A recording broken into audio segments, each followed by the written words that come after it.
কোণে ছিল ছোট্ট একটি কুঁড়ে ঘর। সেখানে থাকত এক মা আর তার ছোট্ট ছেলে রাহুল। বাবা বহু আগেই এই পৃথিবী ছেড়ে চলে গেছে। মা দিন রাত মানুষের বাড়ি কাজ করে কোনোভাবে ছেলের মুখে দু মুঠো ভাত তুলে দিত। রাহুলের পড়াশোনার বড় শখ ছিল, কিন্তু বই কেনার মতো টাকা ছিল না। তাই ভাঙা খাতার ফাঁকা পাতায় লিখে লিখে পড়ত।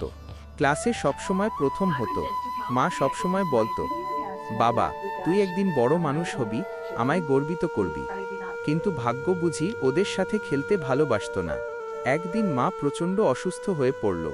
ডাক্তার বলল, এই রোগের চিকিৎসা অনেক ব্যয়বহুল, শহরে নিতে হবে। অভাবের সংসার, মায়ের চিকিৎসার জন্য ছেলেটার কাছে কিছুই ছিল না। রাহুল ছুটল বাড়ি বাড়ি, দোকানে দোকানে সাহায্যের জন্য। কিন্তু সবাই কেবল বলল, আমাদেরও তো সমস্যা আছে, এখন পারবো না। রাতের বেলা রাহুল মায়ের হাত ধরে কাঁদতে লাগল। মা, তুই মরবি না, আমি তোকে ছেড়ে থাকতে পারবো না।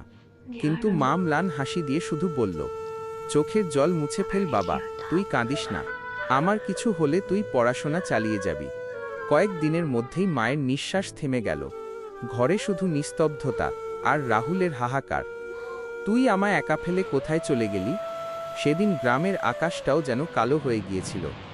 রাহুল সেই দিন থেকে আরও একা হয়ে গেল। বুকের ভেতর শুধু মায়ের শেষ কথা, পড়াশোনা চালিয়ে যা।